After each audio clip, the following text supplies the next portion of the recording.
My fiancée, 31, and I, 26, had been together for 5 years and engaged for 3.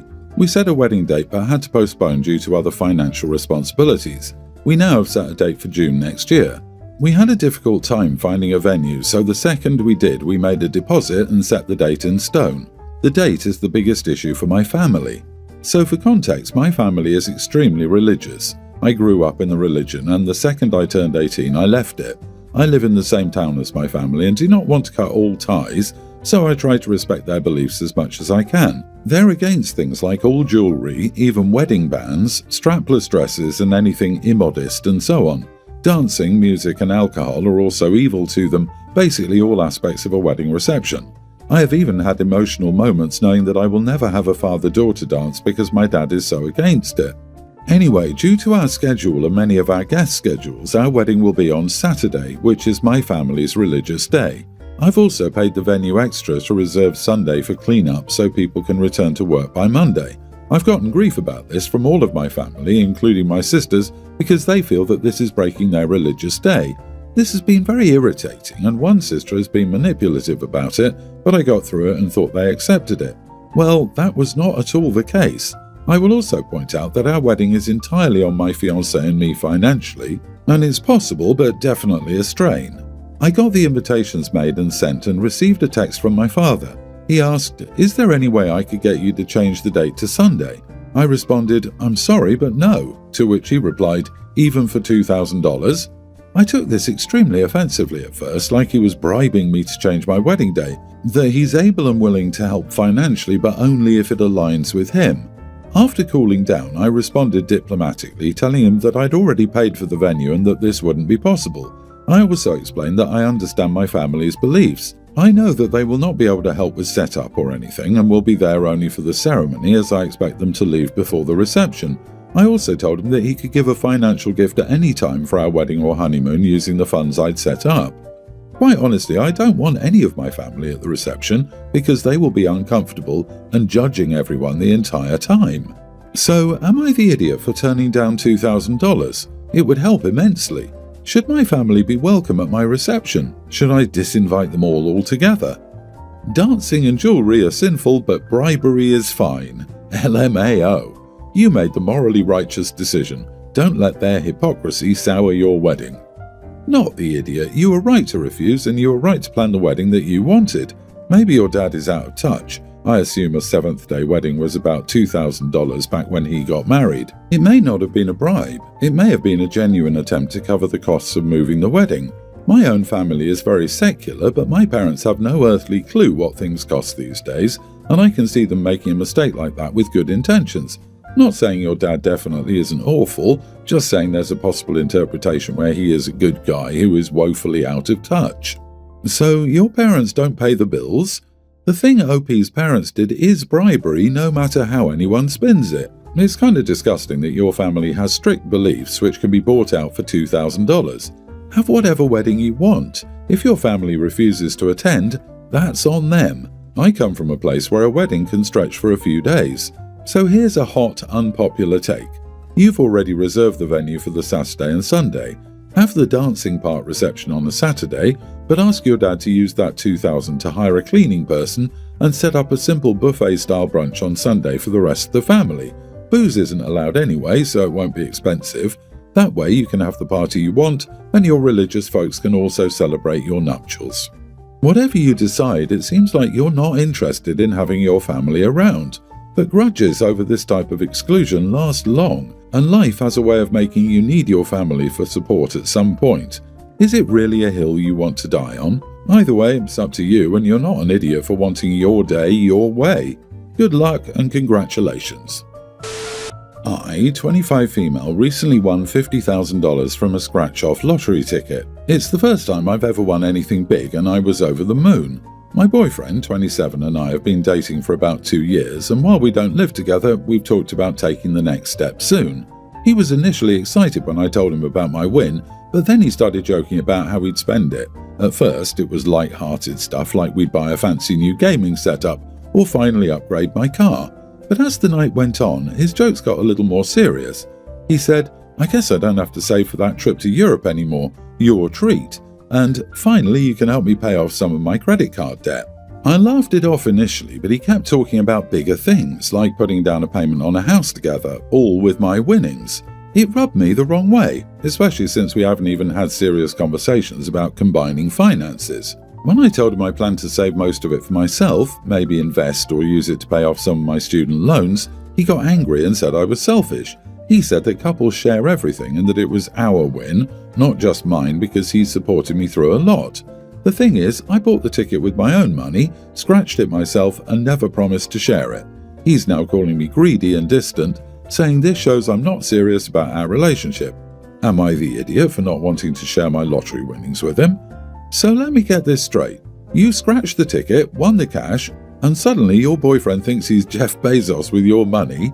Our win? I don't remember him holding the lucky penny while you scratched that ticket. Like, sir, you supported her through what exactly? Helping her decide which flavor of ramen to buy when she was broke? Supporting someone emotionally doesn't mean you're entitled to their literal lottery winnings. And let's not overlook the bold financial planning here. Your treat to Europe, pay off my credit card debt, and buy us a house. Wow, what a philanthropist. Spending all your money to make his life better. Truly inspiring. Girl, you actually won twice. First, the $50,000, then an even greater value, insight into who you're dating. Get away from him now. Yep, he's the one that's greedy and distant and not serious about the relationship. The distance he seems to think 50,000 will stretch is mind-boggling.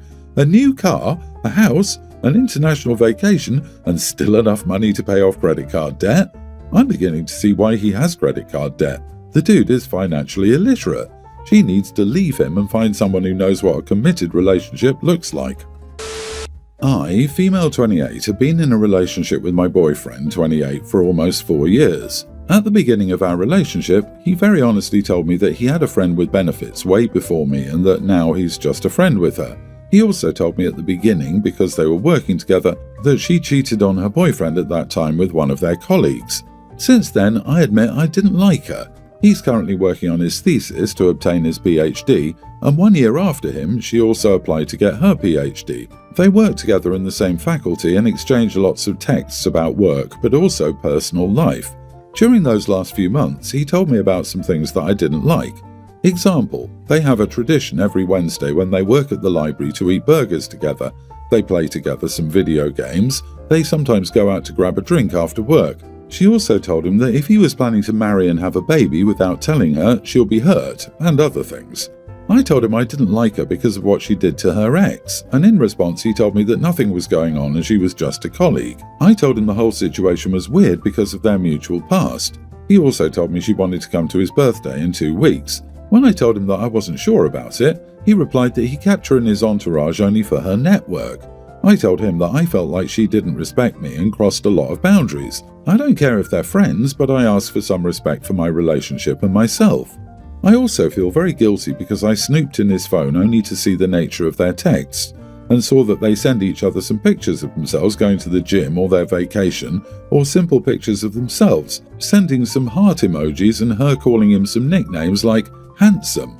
I told him to put himself in my shoes and imagine for a second if I kept contact with an ex-friend with benefits and how he would feel. He told me that he wouldn't like that and told me he would cut her off.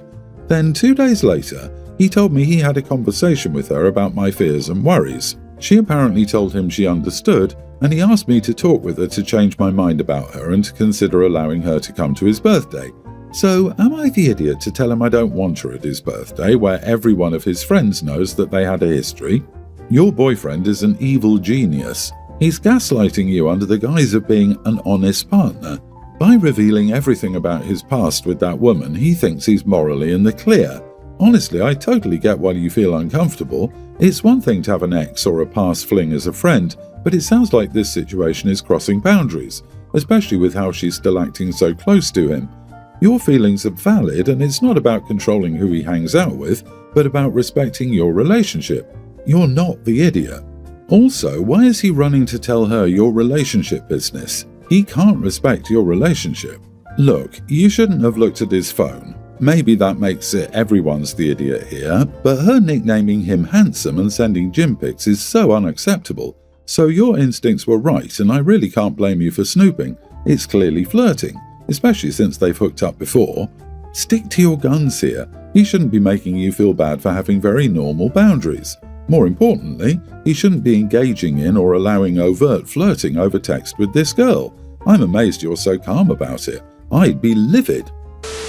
I work in an office with a small team and we tend to chat about our lives during breaks. One of my co-workers, Anna, has been vocal lately about how she's too busy to eat and relies on vitamins and supplements instead of proper meals. She'll openly say things like, "Why bother with lunch when I can just take a multivitamin and drink coffee?"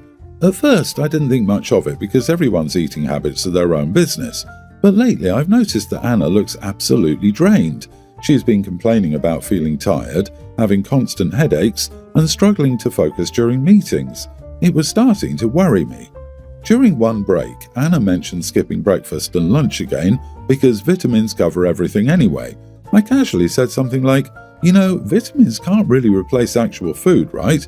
They're meant to supplement your diet, not replace it entirely. I tried to keep my tone light and conversational, not judgmental, because I genuinely cared about her well-being. Anna got really defensive and snapped, "I don't need a lecture, I'm fine." I immediately apologized and said I wasn't trying to shame her or tell her how to live her life, just that I was worried because she didn't seem like herself lately. She rolled her eyes and walked off.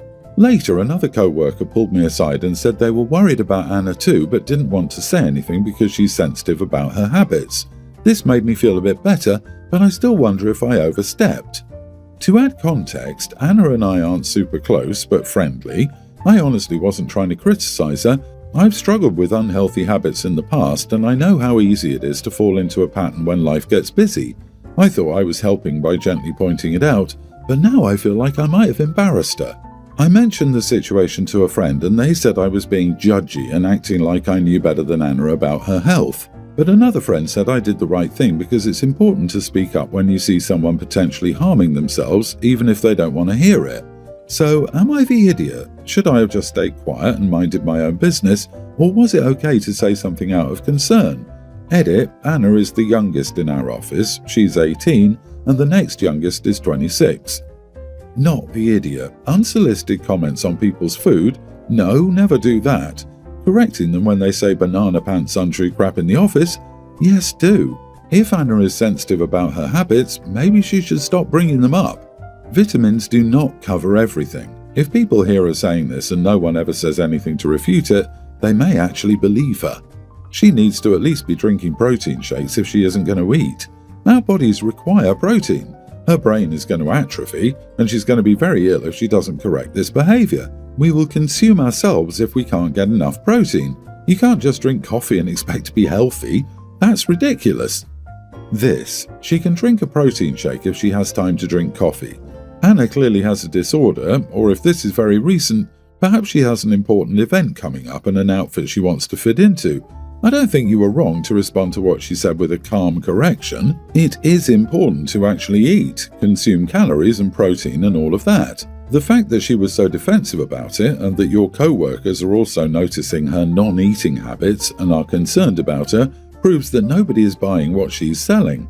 I don't know the best way to try to get someone help in these sorts of situations, but I don't think you're wrong for expressing concern.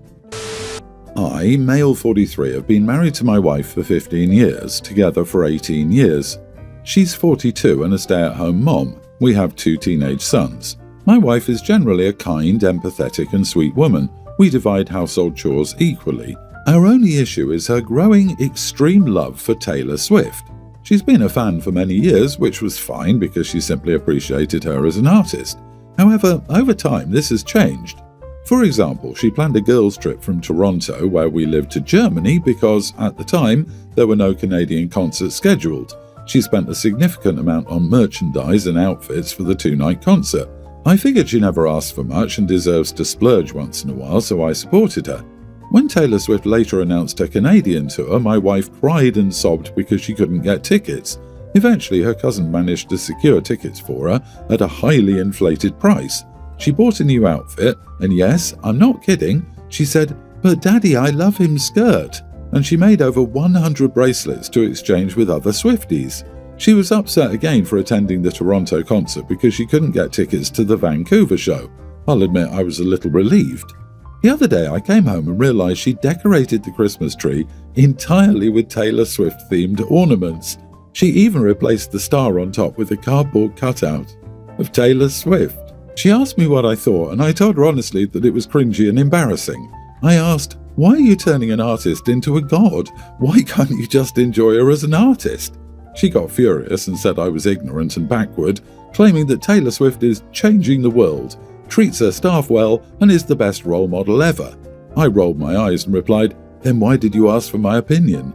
Now she's not speaking to me and says I owe her an apology for humiliating her. Was I in the wrong? Do I owe her an apology? Not the idiot. Ask her how she'd feel about a Star Wars or a Spider-Man Christmas. Superfans for those things exist too. Ask her if it'd be fair, if you loved those things, to decorate an entire shared holiday with your thing, because honestly, she either gets it and is worth having around, or it's different, in which case you got to ask yourself if you want to spend a bunch of your time with someone who cannot be reasoned with. It's so cringe. She's a 42-year-old mother with 2 teenagers. What the heck? This will sound nuts, but is there a chance she's depressed? When I was with my ex-husband, I was extremely depressed, and as a distraction, I'd become obsessed with things, and it would give me happiness. I'm in zero way saying you're the reason, just for me, my crappy marriage was why. Her world is very small, OP, that's the issue. A lot of stay-at-home moms find themselves with more time on their hands, the more self-sufficient the kids get because they don't need you 24/7, and are beginning to hide the messes they make better, like under their beds, not strung from room to room. OP, she's fixated on this and it's becoming unhealthy. She's getting excited about the concerts, buying new outfits, and looking forward to the next concert, and it gets her to the next day. It seems stupid, but it's not. She needs a hobby, perhaps one outside of the home, to socialize with people with whom she can have a real relationship. Maybe a part-time job somewhere that she'll realize can be something more or less.